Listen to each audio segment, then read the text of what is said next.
All right, so we are live now. Welcome to our combined November-December 2022 State TA Day, our last State TA Day of 2022, which seems a little crazy. This year has gone by so fast, but I was thinking the other day how the past few years at the end of the year, it's like, oh, that was such a crazy year. And this is the first time in a while I'm looking back and I'm like, this was a really good year. And I can't really think of anything like too horrible that happened. So hoping the same for you all as well. So let's kick it off with our very own Lilith, who is going to just give a few QRIS updates to the team. If you have questions, feel free to raise your hand or put them in the chat. Thanks, Charlie, and thank you everyone for being here. It's so good to see some of your faces. Just a couple of quick things related to merit awards, council contracts, and capital improvement. The first one is we've identified some additional programs that were awarded merit awards, but they are not eligible. I will be sending a list out today. And so councils, if you could please contact your programs on that list and let them know that these funds will be removed from their balances on December 16th. So just as a reminder, making sure as a council that your program has an MOU in place before they rate to be eligible for that merit award. There's a 30-day window now, but past that, we will not be awarding merit awards. So this means is they need to have a signed MOU within 30 days of when the rating field is updated in Sugar. So when they receive their rating, if they already have a signed MOU, then they'll get that new rating award generation 4 days after they get their new rating. So remember that we allowed a little bit of time just for the nightly sync, make sure everything's looking good. So if you have any questions, let us know. As a heads up for your fiscal year 23-24 statements of work that will be included with your council contracts, we will also be including a reference to participation in and the data provision for the annual shared measures effort. More information coming on that next coming months, weeks, I should say. And so if you have any questions, please reach out, but there's more information coming. And one more quick note, if you have programs, as council, if you have programs that have participated in TSQI capital improvement in the past, who would like to participate again this fiscal year, please make sure they do not have a reconciled capital improvement request for the 22 fiscal year if they want to generate one for the 23 fiscal year. So basically, if they've received a capital improvement funding in the year prior to this one that they were asking for or wanting to apply, they are not eligible. The EC Connect system won't stop them, so it's up to the Early Childhood Council to just make sure that when their programs are applying for capital improvement, that they're checking and seeing that there wasn't a reconciled and approved capital improvement for the year prior. So that's all I have. I don't know if anyone has any questions about that or if they want to ruminate, and then maybe questions will come up later.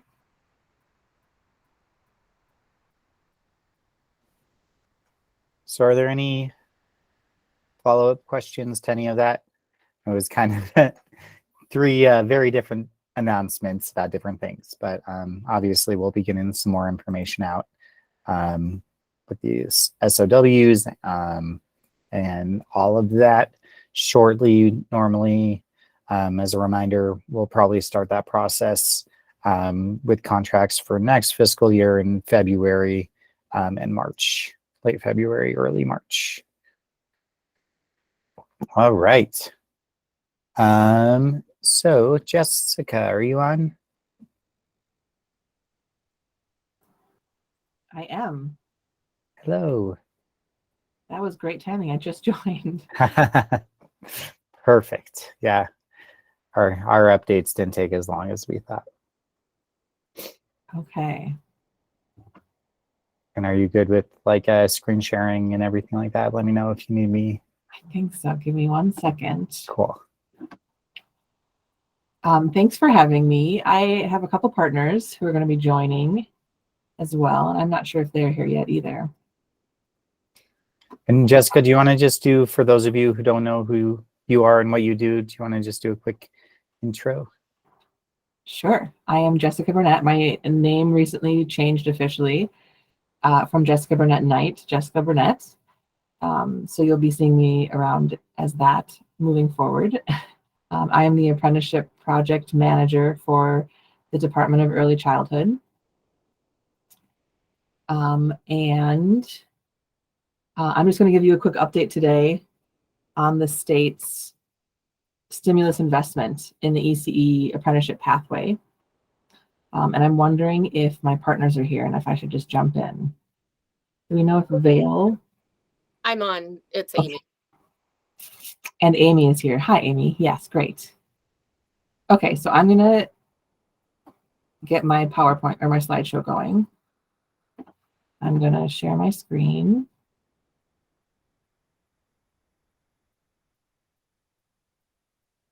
A window.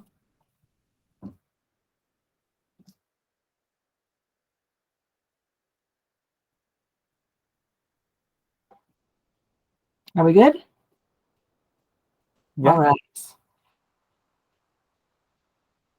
So for anyone who is unsure, I'm going to let the true experts, which are the partners you'll hear from, give more details. But what is an early childhood apprenticeship?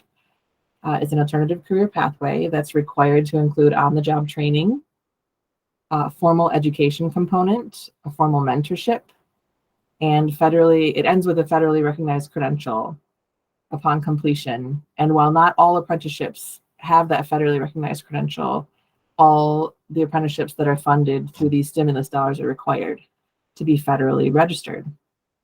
You'll probably hear more about that from the partners as well. Apprenticeships generally include a sponsor, an employer, a mentor, and an apprentice. Sometimes a sponsor and the employer are the same party. And then depending on the pathway, on top of that credential that they earn, it can include industry-specific credentials as well as degrees. And each of our partners that you see listed here actually has a different pathway, unique to each of them. So what are the state investments specifically? The state has invested $5 million total in stimulus funding through September of 2024. Our current vendors are Red Rocks Community College, who you'll hear from, Colorado Mesa University, who you'll hear from, University of Colorado, Colorado Springs, who has a BA and teacher licensure pathway for 12 apprenticeships in this project. And ECLA is also a partner, and theirs is in the design phase, and they plan to work with our existing partners on how Teach can support an apprenticeship pathway. And with that, I'm not sure if Vale is here. Is Vale here? I don't think so. Amy, are you ready to start? Yeah, can you just go to my slides? Yes. Perfect. I'm going to go really fast. Sorry, everyone. Great. Thank you, Jessica. So my name is Amy West. I'm an early childhood workforce specialist at Child Care Innovations at Red Rocks Community College. So I work a lot on our outreach for our apprenticeship program, and then also working with our mentors and apprentices that are currently in the program. Can you go to the next slide for me, Jessica? Thank you. So I know when I first thought of apprenticeship, I thought more of those the plumbers, the electricians, that industry, but it can be so much more. And I'm excited to see what we can do in the early childhood field. So an early child apprenticeship is a paid job where the employee learns and gains valuable experiences. In addition, they're also taking classes. And for our particular pathway, there's different types of classes they can take to earn what's called RTI, or related technical instruction. And on the next slide, just a little bit about apprenticeship that are kind of key components from the U.S. Department of Labor. So there needs to be employer involvement, on-the-job learning, classroom instruction, rewards for the skills gained, compensation. We'll talk about that in a little bit. And then some sort of a credential or degree goes along with that. So a little bit about the history of CCI and Triad and the involvement in the apprenticeship program. So Childcare Innovations and Triad started working with apprenticeship back in 2000. And since then, a lot of things have evolved and changed as you know, life takes you on. And in 2018, they worked with the Department of Labor to have a federally registered apprenticeship. So Childcare Innovations and Triad has spent a lot of time developing this program. And even over the course of the last couple of years, it has changed. Just recently, this past fall, we moved from a time-based to a competency-based. So apprenticeship programs have kind of three different pathways. They can be time-based, where the apprentice has to put in a certain amount of time, competency, where there's a certain knowledge, and then a hybrid, which is kind of a mixture of things. So for Colorado, if you can move to the next slide for me, Jessica. Governor Polis in 2021 signed the apprenticeship agency into law. And what that did is that created the SAA, the State Apprenticeship Agency. And there's two kind of councils that have come off of that. One is the SAC, which is the State Apprenticeship Council. They're the council that deals more with those trades that we were talking about, the plumbers, the electricians, welders. And then there's also the IAC, which is the Interagency Advisory Committee that deals with all the other industries, including the early childhood apprenticeship. And we're very lucky that we have a voting member on that board, Julia Brink, who has kind of helped lead the way in that for us. So kind of current opportunities that are available. This is the exciting part I get to tell you about. So Red Rocks Community College and Childcare Innovations has a federally registered childcare development specialist program. And there's actually two pathways that apprentices can take. One to earn their early childhood teacher, and then also their director is available. And the great thing about that is not only do they earn those certificates through PDIS, but they also get recognition from the Department of Labor with a child care development specialist that shows the work that they've done, and they can carry that across the nation. It goes nationwide. So specifically the requirements for the program, there's obviously signed agreements. It is a federally registered program. We use something called Apprenticescope, which is the database that tracks all of those on-the-job hours, the related technical hours, and anything else that we need to track with those specific apprentices. Apprentices, the great thing about our program, they get lots of coaching. So not only do they get coaching from a mentor who's on site with them, but they also get coaching and help from someone like me, a workforce specialist that works with them. They're required to meet with their mentors monthly or weekly, and then with their workforce specialist monthly. We work with them on setting goals. We come up with individual professional development plans. Depending on where they came in, everybody has a different pathway, and they're coming in with different experience. So those pathways can look a lot different. We work with our local workforce center to work on those soft skills that they need, working with others, communication, and really helping them in that complete job. And then also the great thing about apprenticeship are there are wage increases that go along with that since they are working at the time. So we're going to talk a little bit about, for us, what we require of our employer site sponsors. So really there's three parts, as Jessica was saying, to the apprenticeship program. There's four. There's the sponsor, but three that we need from those sites. So we need an employee sponsor where that apprentice is working. And at that site, they would also have a mentor and then their apprentice. So we work with the site to make sure they have a qualified journey worker. You see that sometimes, journey worker as a mentor. That kind of works back and forth. It's interchangeable depending on what you're reading. They agree to release that mentor and apprentice for time to work on classes and training. They have to sign a sponsor agreement with us, and then obviously with the Colorado or the United States Department of Labor. They agree to pay increases when the apprentice completes specific goals, and the working with us to let us come in their program to support that apprentice. For the mentor, Again, that it's sometimes called a journey worker. If you can go to the next slide for me. Thank you. So our mentors play a key role in helping the apprentice. They're the ones that are on site helping that apprentice daily. Again, they meet weekly and they provide that support and feedback to help the apprentice move ahead in the program. Depending on the program that the apprentice is in, we do require for those mentor teachers to have a higher level credential. So if someone is working on their early childhood teacher credential, they do need to have somebody that's been in that role for at least 3 years that has a higher credential to kind of lead them along the way. They're typically selected by the employee sponsor, and we do like them to have 3 years in their role so they can really support and share their knowledge and skill with the apprentice that's in the program. For our apprentices, again, they have 2 pathways. They can look at that early child teacher or the director pathway.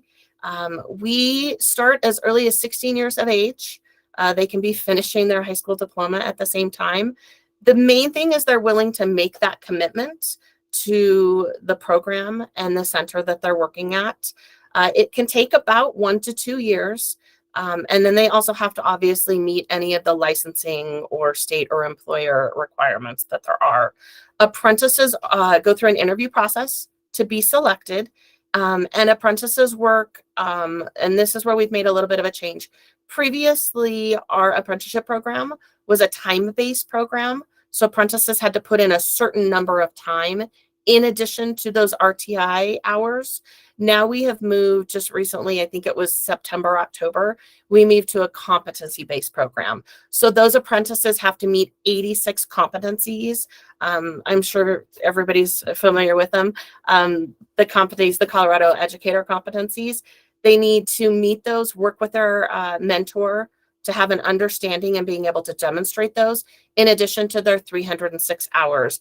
And the great way about that 306 hours, as apprentices come in, they're all in different places. So we offer different pathways. They can take the college route and obviously take college courses. They can work through PDIS to get those hours in, or we have other options that they can take to get that certificate and show a demonstration of those competencies. And then every 6 months, they work with their workforce specialists to come up with a new individual professional development plan to help them take that next step forward. So one thing that I love about this program is the funding supports that we offer. For employers, they receive $1,000 when an apprentice completes their probationary period, which is about 6 months. And we also can partner with them to help with substitute costs as that apprentice and mentor need to meet or take a class. Our mentors get some benefits too. So they get $500 in stipends twice a year. Because it does take time for them to work and meet with that apprentice. We also can cover the cost of to get them qualified as a mentor. And there's a great mentor teacher course at Red Rocks Community College that many of them choose to take. For our apprentices, they get $1,500 to cover costs associated with education requirements during the program. And they can use those towards college classes, Pyramid Plus, whatever path they choose on that IPDP plan, and working with their workforce specialist. They also get a $500 stipend at the beginning of the program, and they can use that for whatever they need or want. I had an apprentice that just started that was thrilled that she could buy herself a laptop so she would be able to take those online classes without having to go somewhere else to get a computer to work on. And then they also get $500 at the completion of their probationary period of 6 months.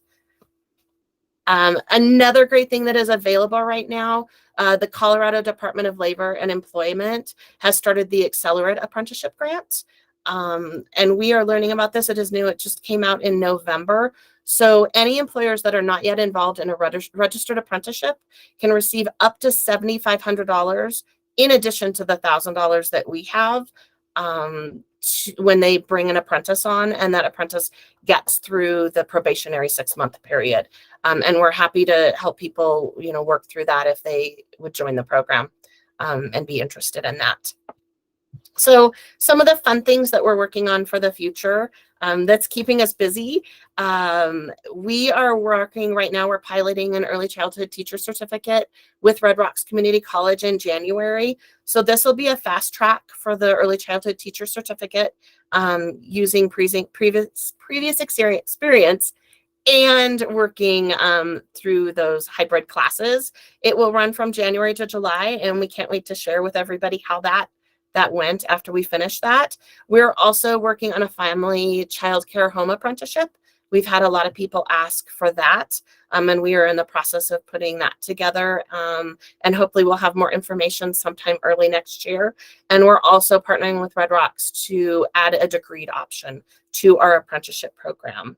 So there are a lot of things going on right now with our apprenticeship program, and a lot of things we're hoping to add in the next year. On our next slide, we do still have funding available and room for additional apprentices and employee sponsors. So if you are interested or want to share with any of the programs that you work with, our website is on there, and there's also a QR code. Please reach out to us. We're happy to come to sites, come out to council meetings, come and talk to anybody and just give you more information on what we have available to help everybody out. That's it. Thanks for listening, everybody. Thanks, Amy. I'm not sure how to go backwards, so I'm going to stop presenting really quick and go back to Vale's slides, because I see Vale is here, to share about her programming. Are you ready, Vale? Yes, absolutely. All right. Thanks for letting me come in and speak. I appreciate that. I am presenting. All right, here we go.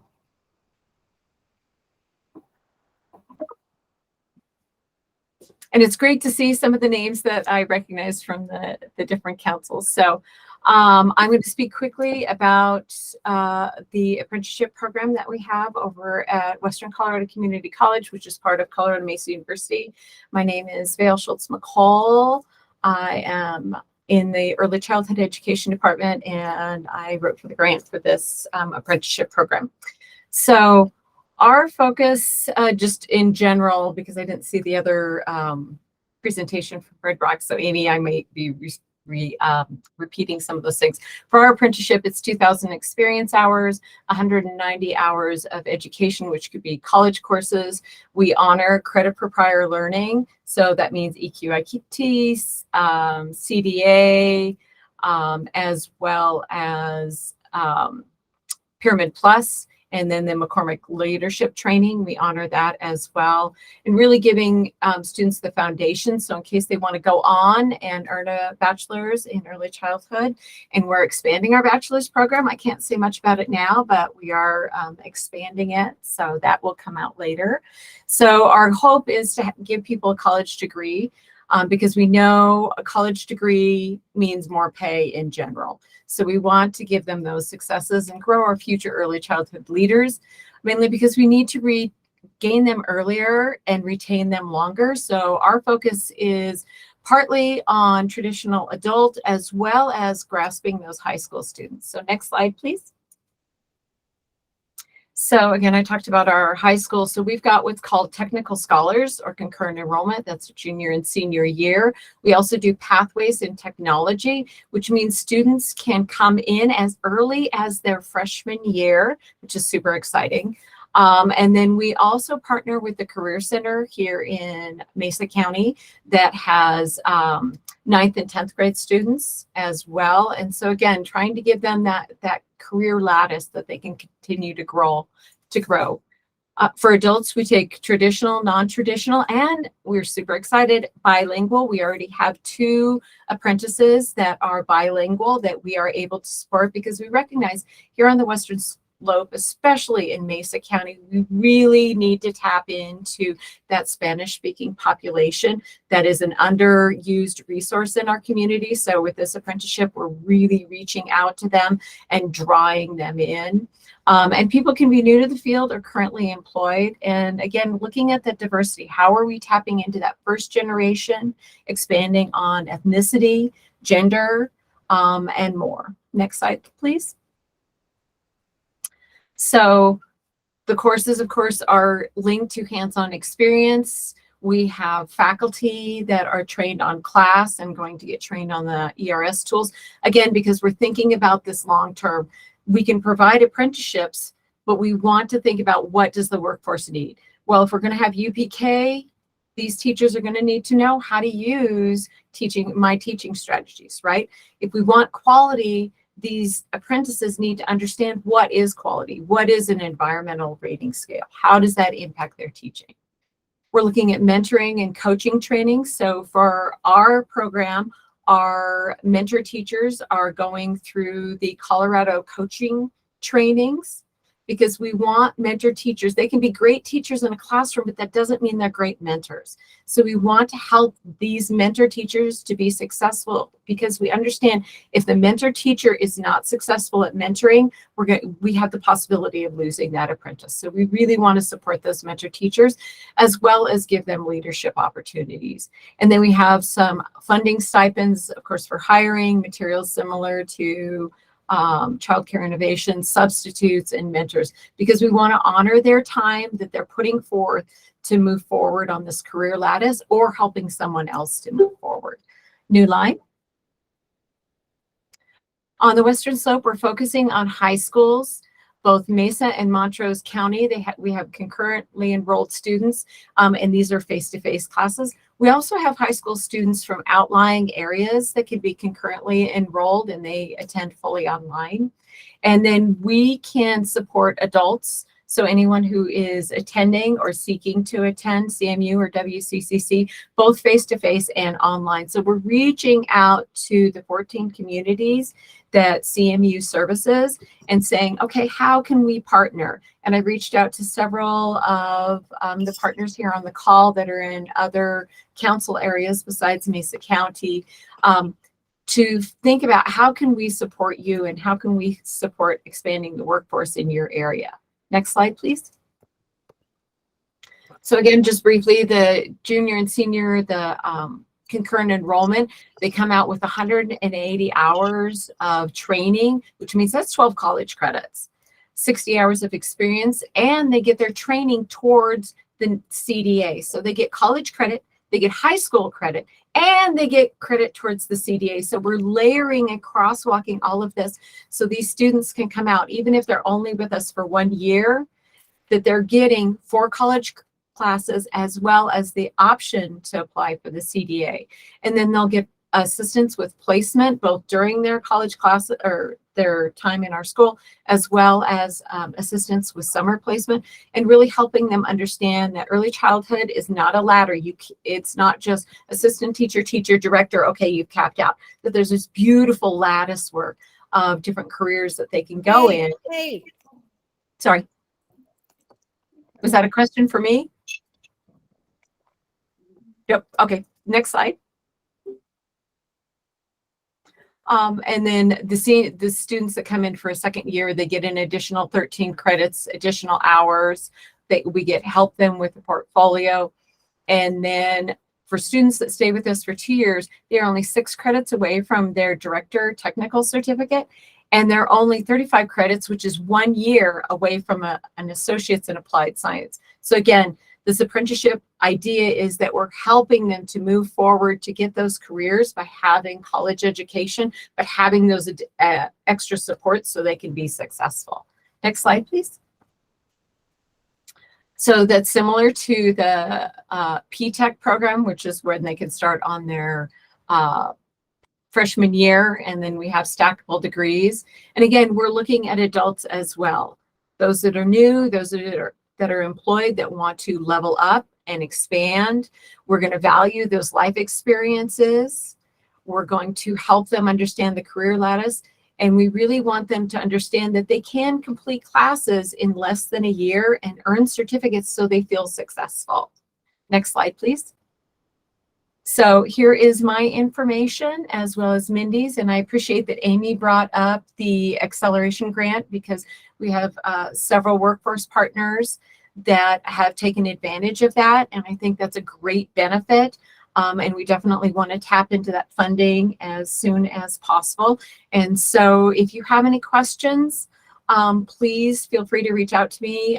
We are supporting, again, high school students as well as those traditional adults. Thank you, Jessica. Yeah, thanks for being here, Vale and Amy. That's what we have for you all today. Thank you. Are there any questions anyone wants to put in the chat or raise their hands?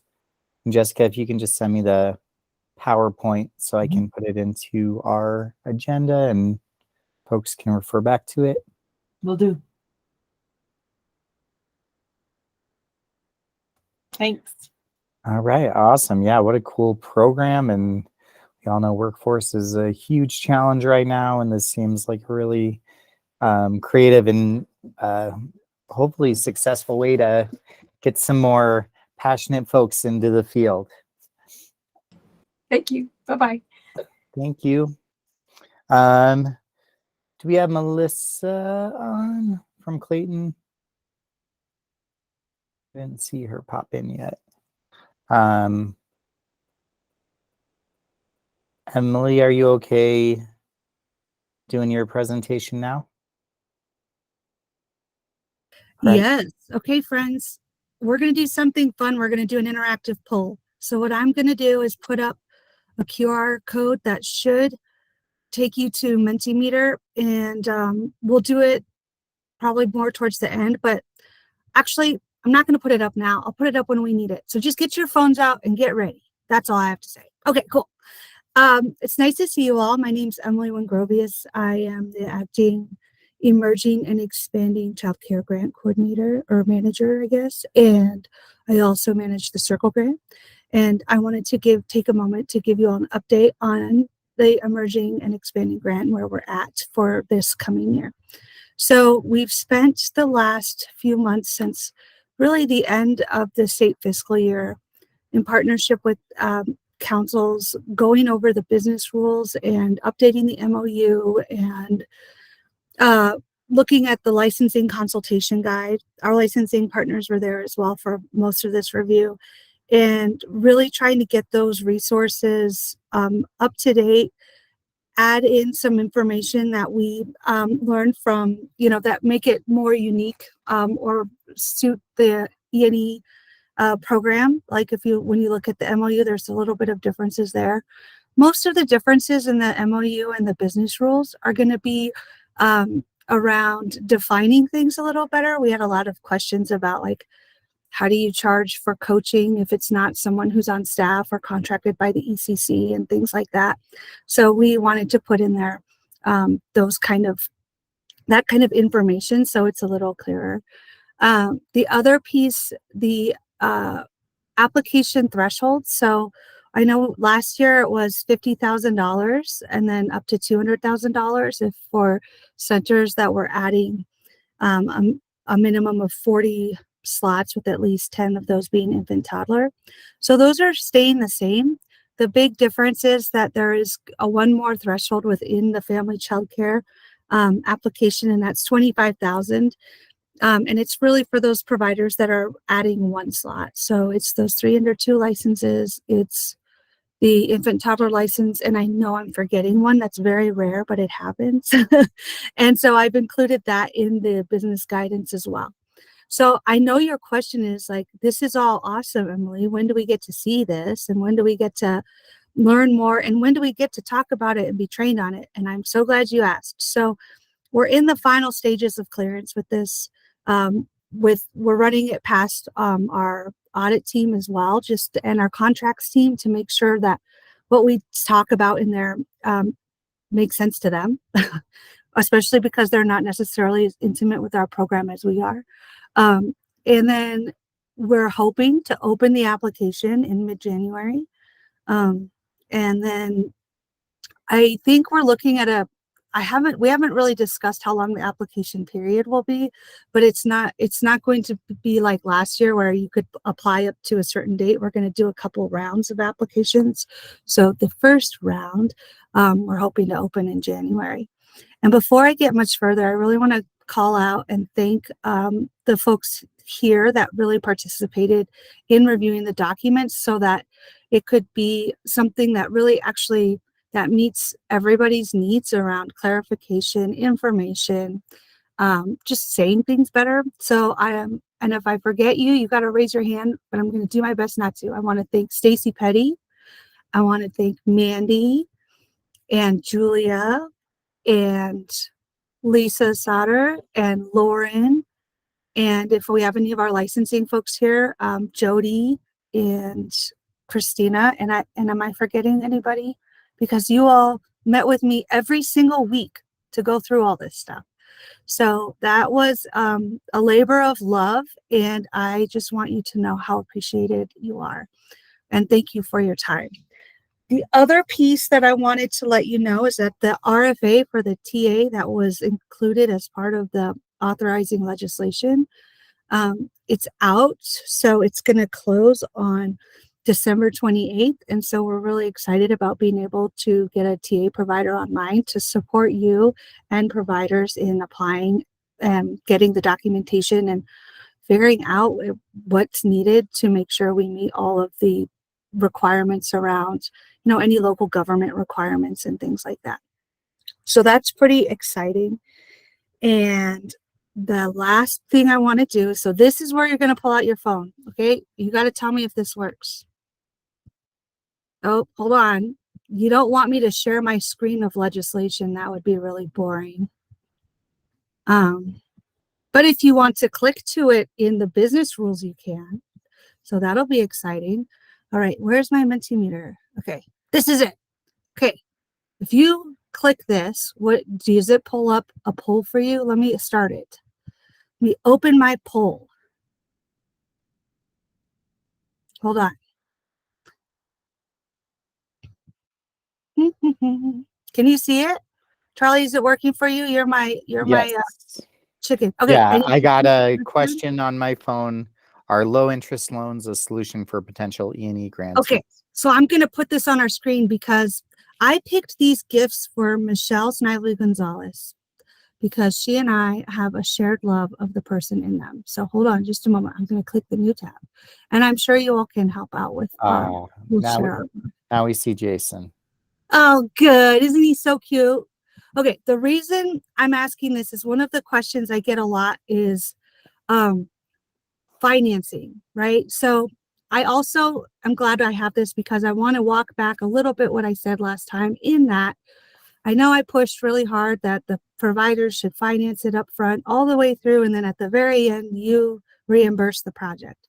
And I want to recognize that that's not necessarily feasible for our providers. Some of them, we want to make sure that there's equitable access to this funding for those that can expand.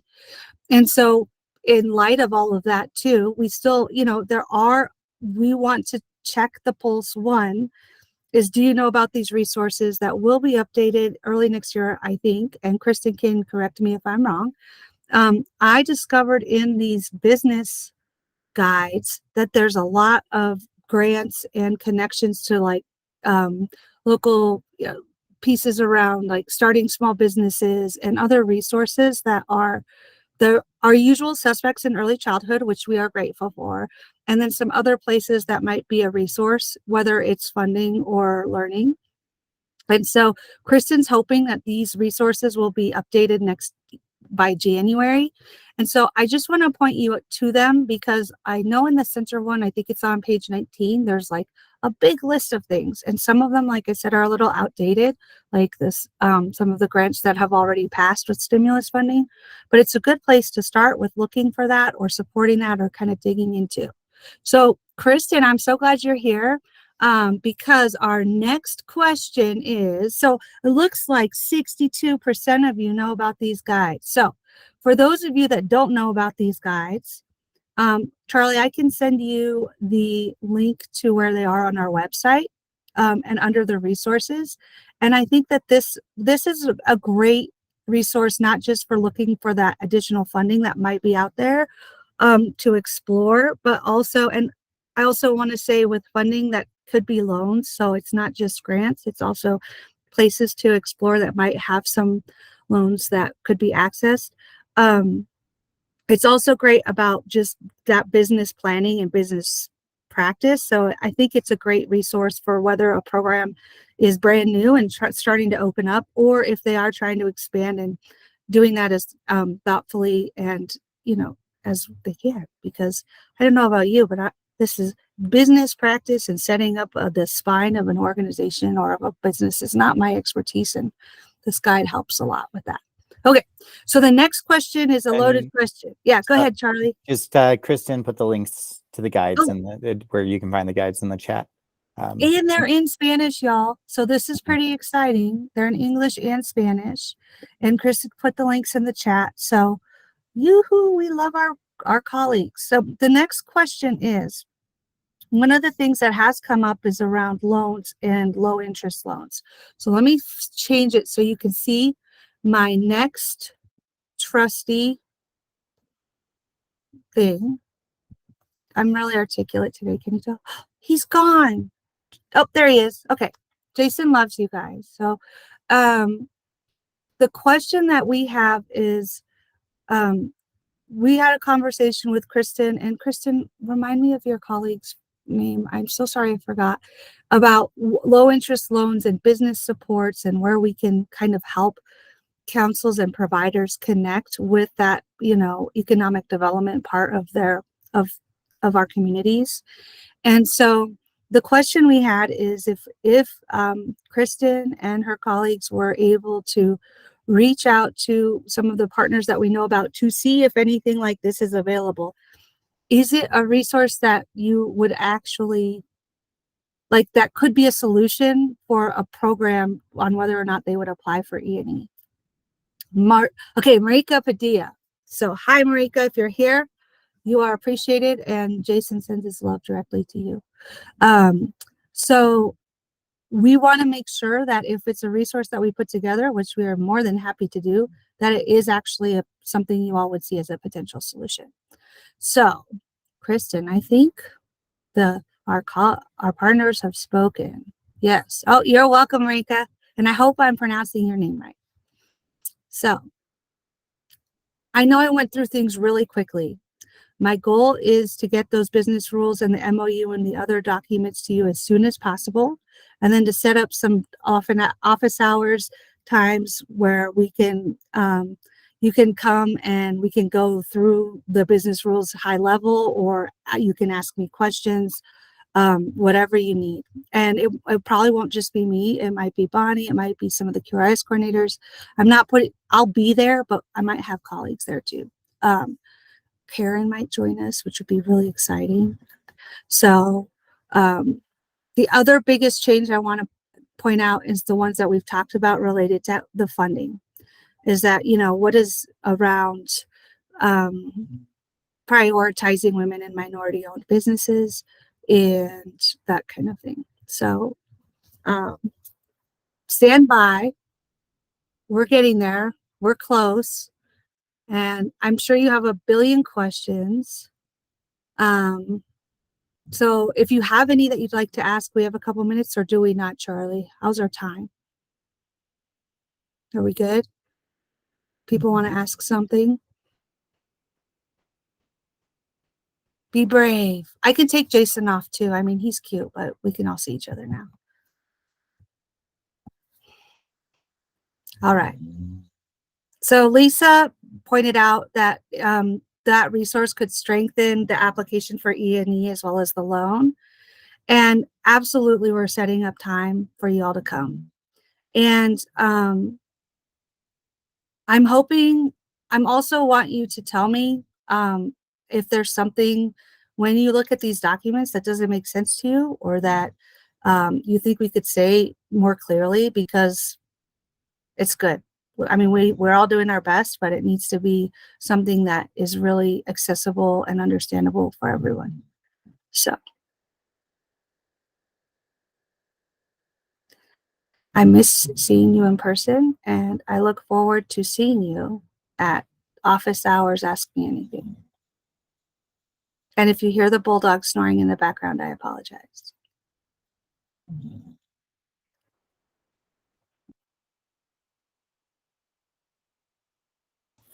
Sorry, got a phone call from the school. Don't worry, everything's okay. All right. Thank you so much, Emily, for your presentation, and you know how to get a hold of us. So let us know if you have any other E&E questions, and we're kind of enjoying this calm before the E&E storm really launches early next year.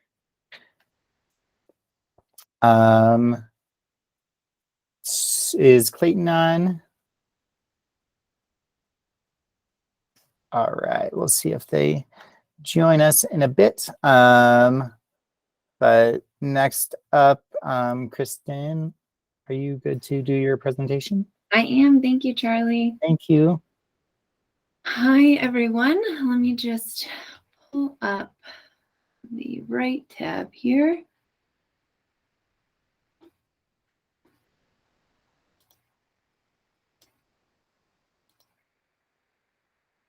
Okay.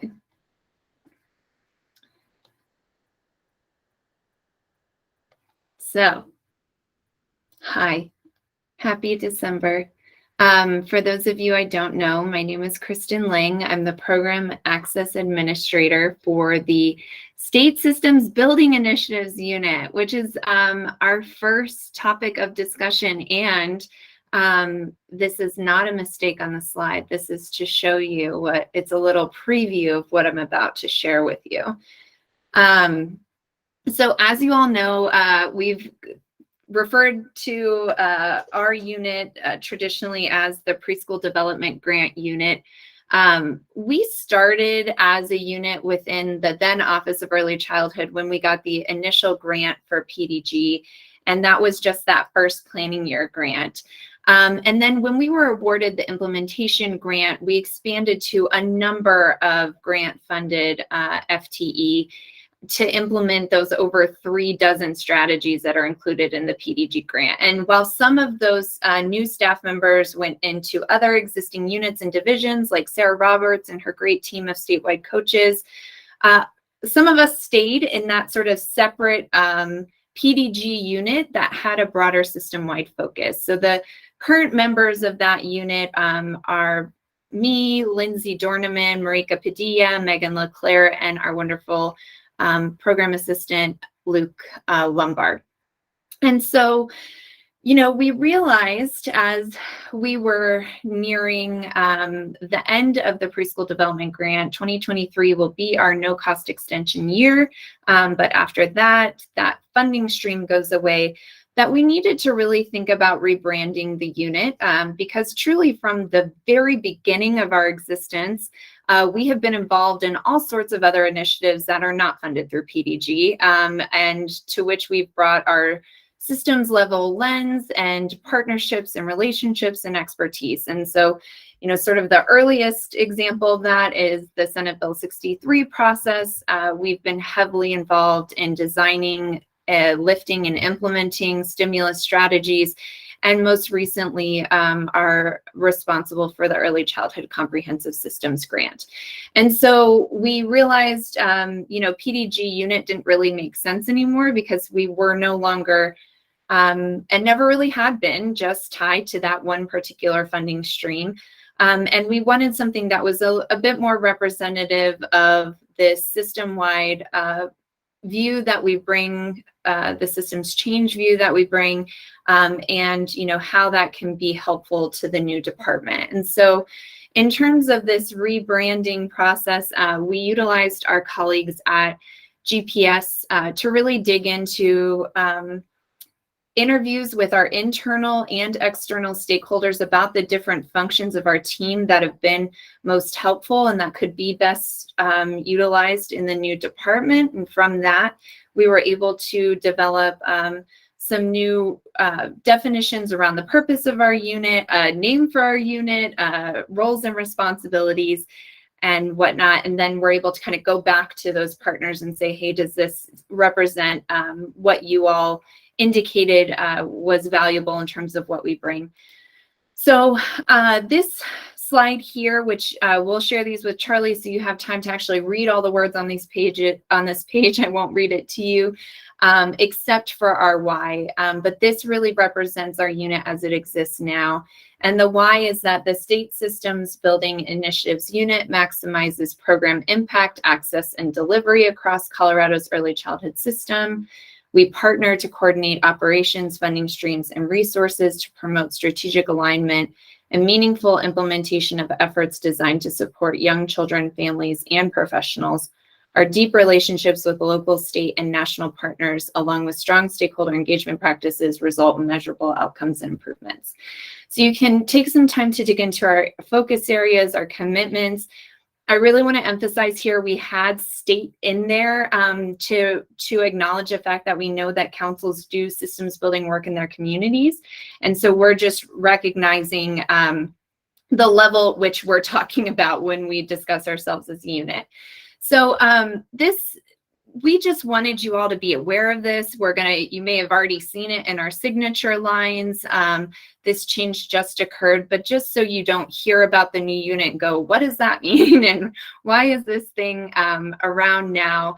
It's the same old us doing the same, I hope you will agree, good work in a sort of cross-sector environment, looking at systems change, just with a new title. So does anyone have any questions about our new unit vision?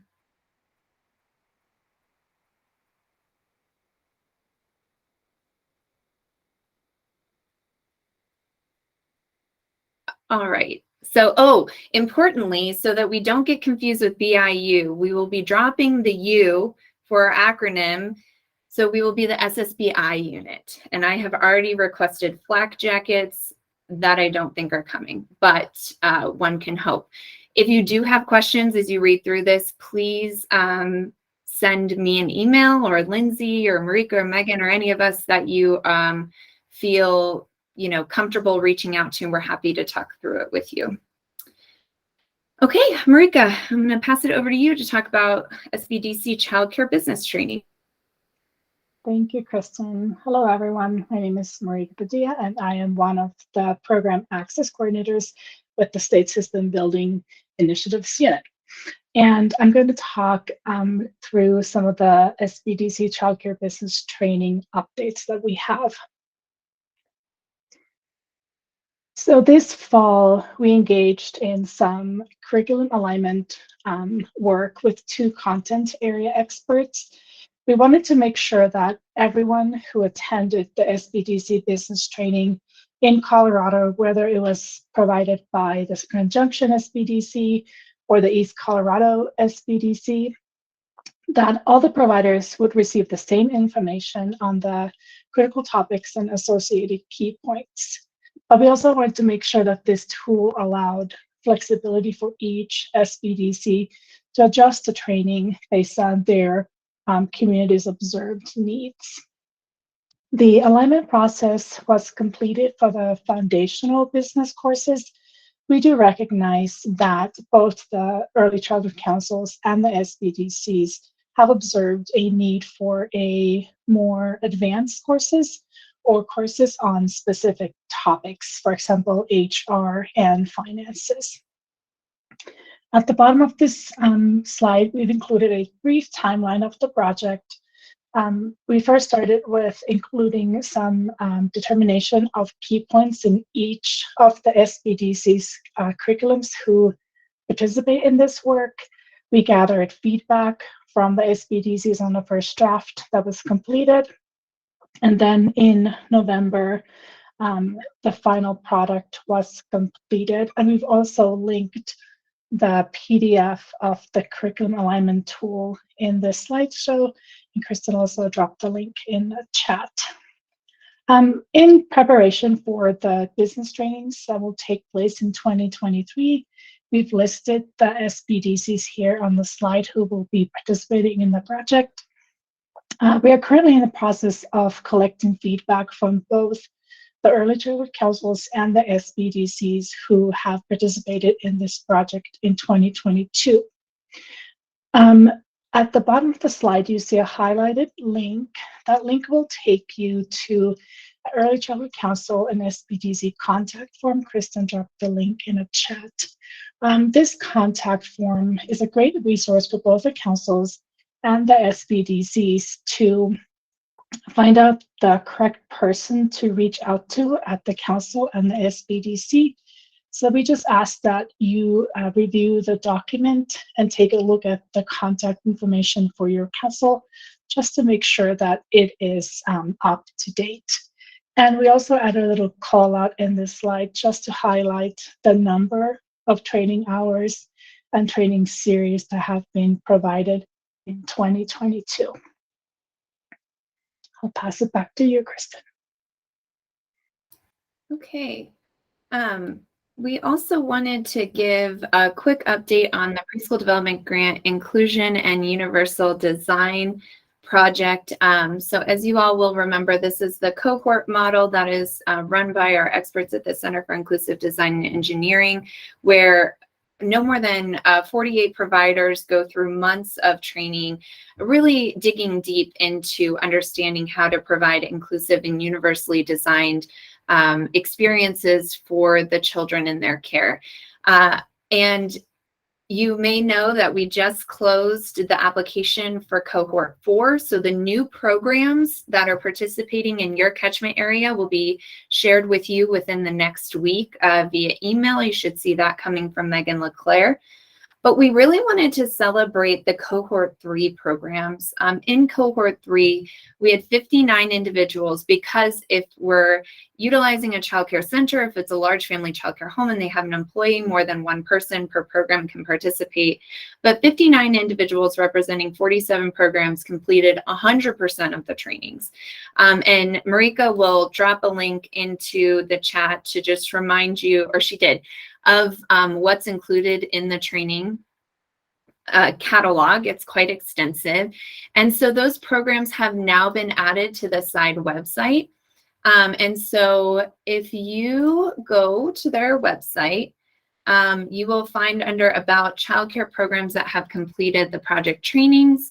And if you open it up, you'll see by county those programs that fully participated in all of the training across the 3 cohorts. Now cohort 3 is on here as well. Any of the programs here that are hyperlinked indicated that they wanted their website to be accessible from here. So just a great opportunity to congratulate the programs in your communities that have invested so much time in creating inclusive and universally designed programs. And then similarly, but different, Project Include, also run by our Center for Inclusive Design and Engineering colleagues, but rather than being a cohort model, Project Include, as you all know, is more of a choose your own adventure. Any program is eligible. They can, as long as they're licensed, they can just complete a general interest form to get started. So it's a little bit less of an intensive experience than the PDG Inclusion and Universal Design program, but still offers really great resources to make classrooms more inclusive. So what I wanted to share here is just a huge thank you, Vanjie. We will get that updated. Marika, can I ask you to grab that note and send that to me in a chat? Appreciate it. Just a huge thank you to you all. We came to you, I think it was 2 months ago, and said, hey, we're really not seeing too much uptake in this recently. And you all gave us some really great ideas about ways to better promote. You did the promotion yourselves. You invited us to do trainings for your meetings. And I just wanted to share back some of the participation statistics. We saw a really fantastic increase since we talked to you all. So 365 total general interest forms completed across the state, 99 providers who completed that PDIS training. That's the sort of foundational step. 48 kit requests from across the state, which is phenomenal. We started with just a little trickle. And the customized coaching and materials support, we actually have our first 2 programs that have moved through all steps that are now able to access TA. So we're excited to share more updates with you on that soon. But importantly, what we wanted to highlight is that all resources and supports for this are now available in Spanish. So we have included here a fully translated version of the website that has all the same information fully in Spanish for your Spanish speaking licensed providers. So please make sure to share that with folks that you think could benefit in your communities. The other exciting news on Project Include is that they just added the fine and gross motor kits. So we had communication and literacy, behavior and cognition, and now fine and gross motor. This is a picture that just shows you all the items that are involved in these kits when a provider checks them out. As a reminder, they pick them up from their local library, have them for 6 weeks to try out in the classroom, and then they're able to return them. And then when they move on to customized coaching and technical assistance and material support, they get the one-on-one help. And if any items in here come up as something that are that is particularly useful to their classroom, there's some funding available to help them purchase it long-term. So this gives them the opportunity to try out before they buy.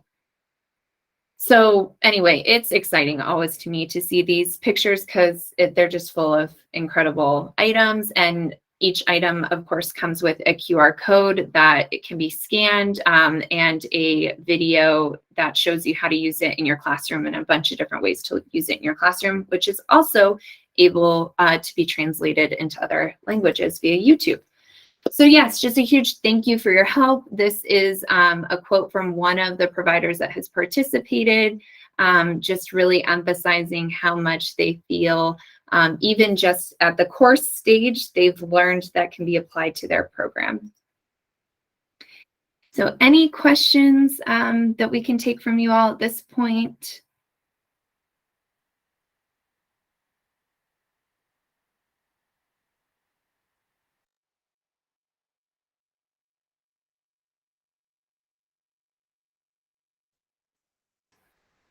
Okay, well, thank you so much, and please reach out if you think of anything.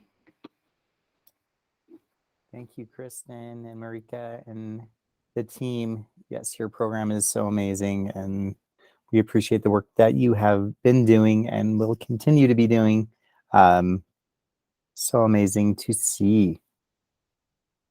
Elaine, are you on? I see your name. Sorry, lost my mouse on my computer. Yes. Hello. Hello, nice to see you. Good to see you and everyone else. And Brenda and I have combined our presentation. Ooh, little collab. Yeah, so we've got a little collab for you guys. All right, can you see my screen? Great. So Brenda will introduce herself in a moment. She is our ECPC manager in the Workforce Division, and then I'm Elaine. I use she, her pronouns, and I am the PDIS manager in the Workforce Division. So we have been working really closely, of course, with the ECPC and tax credit needs. So we just have a bunch of updates for everyone today. And I've lost my mouse again. Let's see, there we go. Okay, so we're going to start with the help desk. So as I am sure you all are aware, we're using all the support we can to help out with ECPC scoring needs for the tax credit. And so this includes our wonderful PDIS help desk specialists. And so what this means is that the PDIS help desk is going to be functioning at limited capacity from December 1st through January 17th of next year. And so during this time, we'll be prioritizing help desk cases that come in related to account access. So login issues, password resets, things like that. And then permissions and roles. So assigning a director or PDIS administrator for a center, so people are able to still keep their workforce and training information up to date. Other than that, please reach out again in January and we will be happy to support you. And just for a little more context here, we're only going to be reviewing new cases that are sent into the help desk through email. So this address at the bottom of the screen here.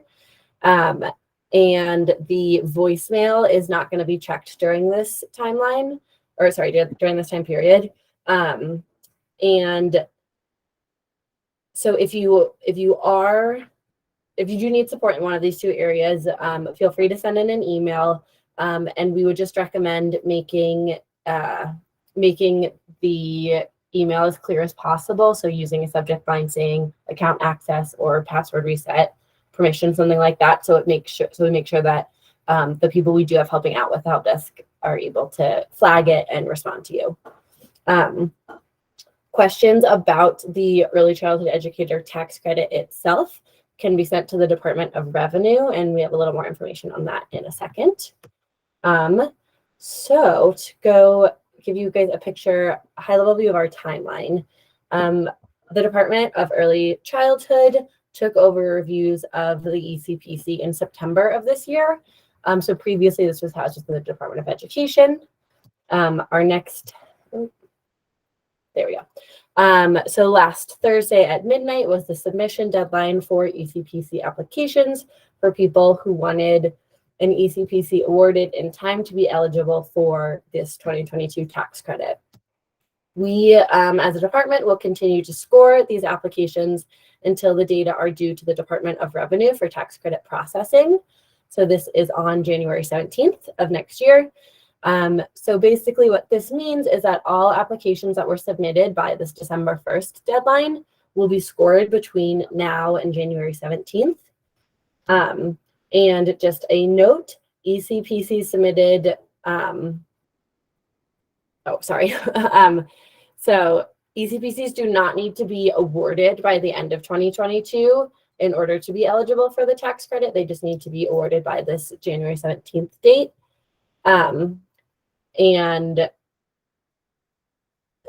Just another reminder, we are doing a prioritized review of these applications. So we're only going to be scoring applications in this time period for folks who are eligible for a change in their tax credit based on their ECPC level.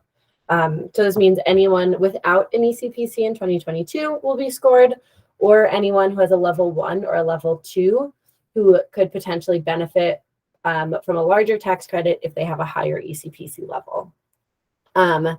So we're not going to be, in this time period, we're not going to be reviewing any applications for folks who have a level 3 credential or higher, but we will get to those applications once we hit this queue that is needed for tax credit purposes. And so then just to give you guys a high-level picture of where we're at, if you think of this pie chart as all of the applications you need to score for the tax credit, we have awarded 3,377, so just under half. We have about 3,572 left to go. So we've got a lot on our plate, but we've got a really great team behind it. And speaking of that team, I'm going to pass it over to Brenda. Hey, thanks for the invite. We wanted to make sure that everybody stayed updated.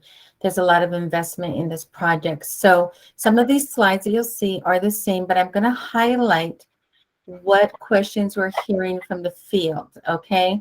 So we know this is a three-pronged eligibility, okay?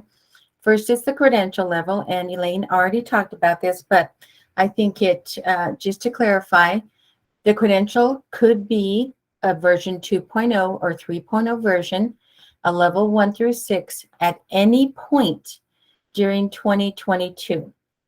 In addition to that, work for at least 6 months in a licensed child care facility or family child care home. This is where we're getting most of our questions right now. How do I report that I worked 6 months in a licensed child care center? Well, what we have arranged is an attestation through the Department of Revenue. So at this point, if there's a little confusion about the word application, okay? The application we speak to in the communications that we've been sending out has to do with an early childhood professional credential application. Otherwise, folks will, once they have that credential, they will attest to 6 months experience directly with the Department of Revenue, Okay, so that attestation, that proof does not come through PDIS at this time.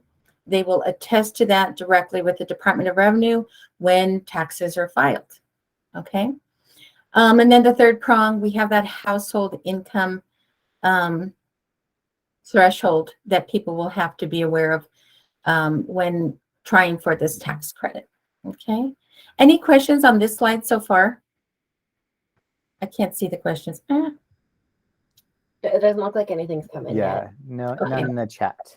All right, cool. Next slide, please. Oh, I'm sorry. Will you go back one?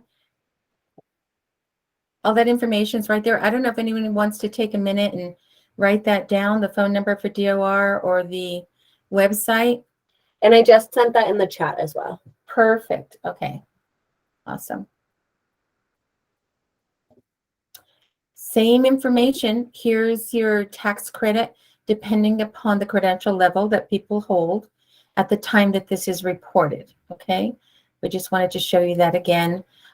This chart is available on the PDIS website, and these tax credits have remained constant for the credential levels that someone will hold and report, and will be reported for you, excuse me, on January 17th.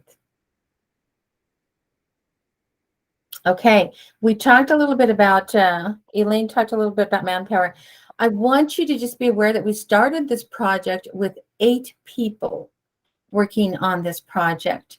We now have 30 people working on this project. It's planned, it's strategic, we're checking numbers and credentials every day. We have a wonderful system of reviewers, approvers, focus, status meetings so that we can reach this goal. And I just wanted to just kind of highlight the fact that we're not operating with the same manpower. We have 30 people working on this project, many volunteers from different departments. Thank you so much for your contribution. With this 30, we will meet the goal. So thank you so much. That might be the end. Did we have one more? Yeah, it's just thanks at this point. Questions about where we're at right now or how we're going to move forward from any? Yes, Maribel. Maribel. Yeah. I have a quick question. Sure. So I think a lot of providers and a lot of us thought that just by putting in that social security number into our profile automatically puts us into that tax credit application.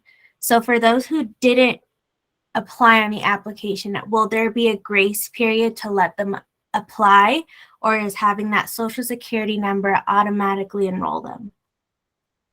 It's not an enrollment per se, but an eligibility. Okay. So we had those 3 prongs that have to be in place in order for folks to get the tax credit. We have worked hard to make sure that accounts are updated with either the social security number or the ITIN number. I believe, Elaine, you've been in contact with DOR about what may happen if that's not in place. Do you have any information on that? Yeah, so there's kind of 2 pieces here. One is what's written into the legislation as what makes someone eligible for this tax credit, and that is these 3 pieces that are shown on the screen right here. The other piece of it is more of a logistical. How are we as a Department of Early Childhood going to get this information to the Department of Revenue on who meets this first criteria? As Brenda said, the second criteria individuals will attest to when filing their taxes. This third criteria, again, will be part of the tax paperwork. So the Department of Early Childhood is only responsible for this first criteria. And the easiest way for us to match the data that we have within the PDIS to the tax data that the Department of Revenue have is with the Social Security number or the individual tax ID, ITIN. So that's why we've been encouraging people to add that to their profile. However, if folks aren't comfortable or don't get around to adding their Social Security number to their profile, we will be sending along some other information such as like email address and stuff like that, that the Department of Revenue will try to match people on. So if we have someone's tax number, the Department of Revenue will be able to match that with the filed taxes and process that credit. If we don't, they're going to try to match people's taxes with their PDIS information, and will do their best. But that the key to matching the data is that number. But the Social Security number actually doesn't play a role in whether or not someone is eligible for the application or for the credit, if that makes sense. So now my question to you, Maribel, did that answer your question, or do you want to rephrase your question? I guess where I'm at right now is if a provider didn't submit that application, do they get a tax credit or not? So the only app, I'm sorry, Elaine, did you want to take that? You Okay. got it. So the only application we are speaking about is the application for a credential. Okay. So if someone has an active credential in 2022, credentials which we are still processing through January 13th, they will, when they file their taxes, they will apply for this credit to see if they're eligible for the credit. To get the credit, they need all three of these things on screen. So it's really not an application so much as an eligibility when you file your taxes. The only application we're speaking to is the Early Childhood Professional Credential application. So, and I'm happy to also talk to you about this and walk through it separately. If you want to reach out to me by email, you're welcome to do that, okay? Okay, Yes, thank you. Yeah, and Karen, you're right. The deadline for applying for a new credential has passed. Though, if someone has an existing credential, that has, as long as it didn't expire before 2022, they'll be good to go as far as this first tax credit criteria. Right. And let's also keep in mind, this is the first year of this bill. There are years to come for this as well, where this tax credit will be available. Any other questions?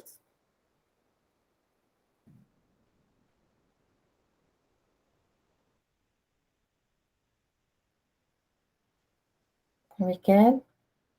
I'm not seeing any other questions. Okay. Thanks, everyone. Thank you. Thank you, Brenda and Elaine. You can imagine what a monumentous task getting all of these credentials approved and getting the system in place has been, and we are so grateful for your leadership. You can also reach out to your QRIS coordinator if there are other random questions that come out. But yeah, we're all working double time to get these credentials approved. Yeah, I can count currently 4 people out of 9 on my screen that are participating So in helping. So thank you so much. no worries. Well, for now. All right. It looks like we are down to our last item here today, believe it or not, which is Christy is offering, maybe if you want to just give a brief explanation. Hi, everybody. I'm Christy Ressler, the Stabilization Grants Manager, and the Improving Indoor Air Quality is one of the grants that I'm managing. The application opened on November 21st, and it closes tomorrow. And we have received a great response with the applications that have come in so far. Providers have until next Friday, December 16th, to upload 2 bids. That is the step after applying. And I just wanted to be available to see if there were any questions that I could answer.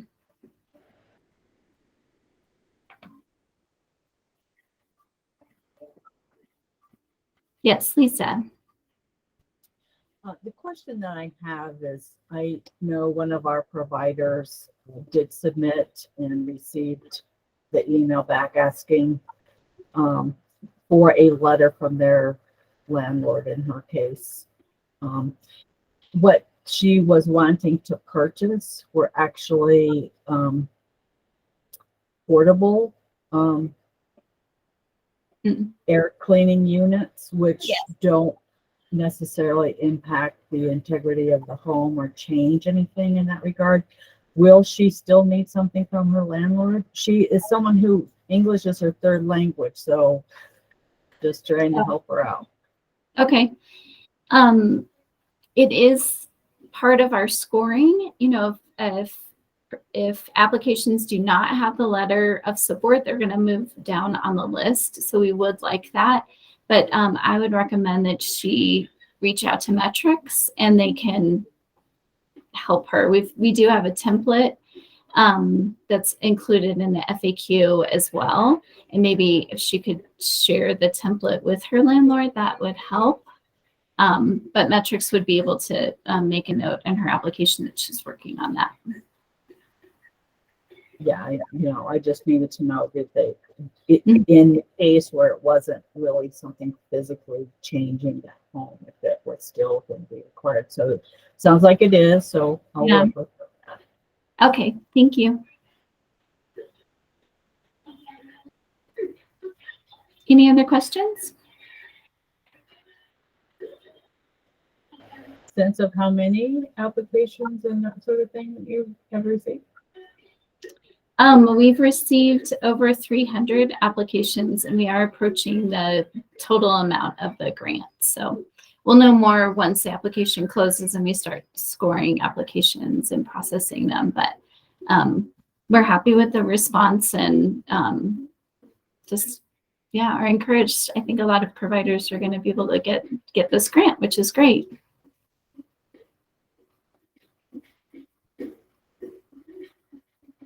Okay, that's all I had, Charlie. Awesome. Thank you, Christy. Yeah. So that was our last presenter for the State TA Day. I'm just a quick, since we have the time, does anyone have any general questions or need pointing in the direction of any resources or anything like that while we're all on here? And as always, you can always reach out to your coordinator or the comms team or whoever you need. It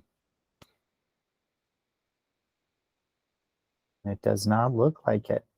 So our gift to you is the gift of time for this holiday season. And we hope you enjoy this extra 35 minutes to do whatever it is that you need to do to take care of yourself and to keep providing services and support to all of the wonderful providers we have here in Colorado. We really appreciate it. Every year there's always so many new things, and this has definitely been a crazy year in terms of that. So much newness, so many new faces and people and initiatives and all of that. So thanks for bearing with us through 2022, and I'm super excited for what the new year is going to bring as well. So crazy to have these New Year talks right now. It doesn't seem like it's happening, but it is. Right around the corner. Yeah. Cool. Well, yeah, have a wonderful holiday and a wonderful new year, and looking forward to seeing everybody in 2023. And links are already on the agenda, so feel free to grab those if you need. I'll send out an email too. All right, guys, have a good one.